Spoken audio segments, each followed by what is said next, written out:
Hello and welcome. My name is Jake Delarier, and today I will be telling you about how cyfip2 controls the acoustic startle threshold and visually mediated behavior. For background, I am interested in understanding how genes regulate behavior. And in order to identify genes that regulate behavior, my advisor and his colleagues conducted a forward genetic screen in larval zebrafish using an automated, unbiased, and high throughput behavioral system similar to the one shown here in Figure 1a. One mutant they identified harbored a nonsense mutation in the gene encoding the cytoplasmic Fragile X mental retardation protein interacting protein 2, or cyfip2. As you can see in figure 1b, these mutants are hypersensitive at low intensity stimuli in comparison to their sibling counterparts. That indicates to us that cyfip2 in some way controls the behavioral threshold for the acoustic startle response. To better understand how cyfip2 establishes the acoustic startle threshold, I generated heat shock inducible transgenic lines that expressed either normal or specifically impaired versions of cyfip2. Although expressing normal cyfip2 in mutants at 30 hours post-fertilization rescues the startle threshold, as outlined by the red box here in panel 2b, all specifically impaired cyfip2 transgenes fail to rescue the acoustic startle threshold, indicating that cyfip2 uses each of its RAC1, FMRP, and C-terminal domain interactions to regulate the startle threshold.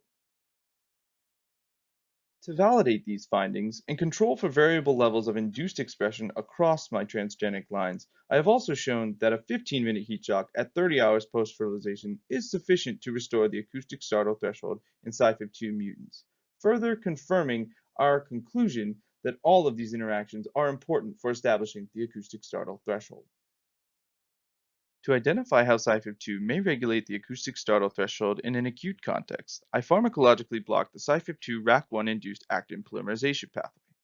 Not only can we induce hypersensitivity in both heterozygotes and wild types at a high enough dose, but at a middling dose of 20 micromolar, heterozygotes with half the functional amount of cyfip2 are sensitized to the effects of this drug, supporting the conclusion that cyfip2 likely regulates actin polymerization to control the acoustic startle threshold.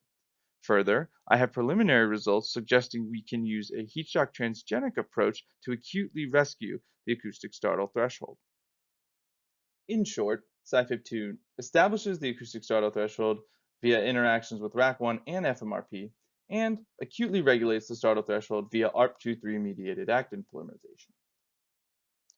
Cyfip2 is also important for regulating retinotectal axon guidance during development, with mutants having an axon sorting defect as seen here in Figure 4a.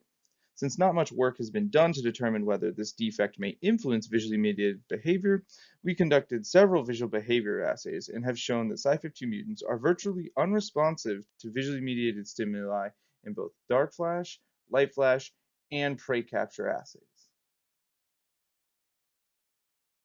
Therefore, we can also conclude that mutants have this retinotectal axon sorting defect and that may impair or even eliminate their ability to respond to visual stimuli. My ongoing and future work entails determining how cyfip2 regulates visually mediated behaviors using a combination of electroretinography, calcium imaging, and heat shock rescue approaches, as well as identifying pathways downstream of actin regulation that control the acoustic startle threshold. And with that, I'd like to acknowledge some of the people who make this whole thing happen, specifically my advisory committee, as well as the Marsden Lab here at NC State University. In particular, my undergraduate partner, Rohit Gadkar, has been invaluable to helping to produce a lot of this work.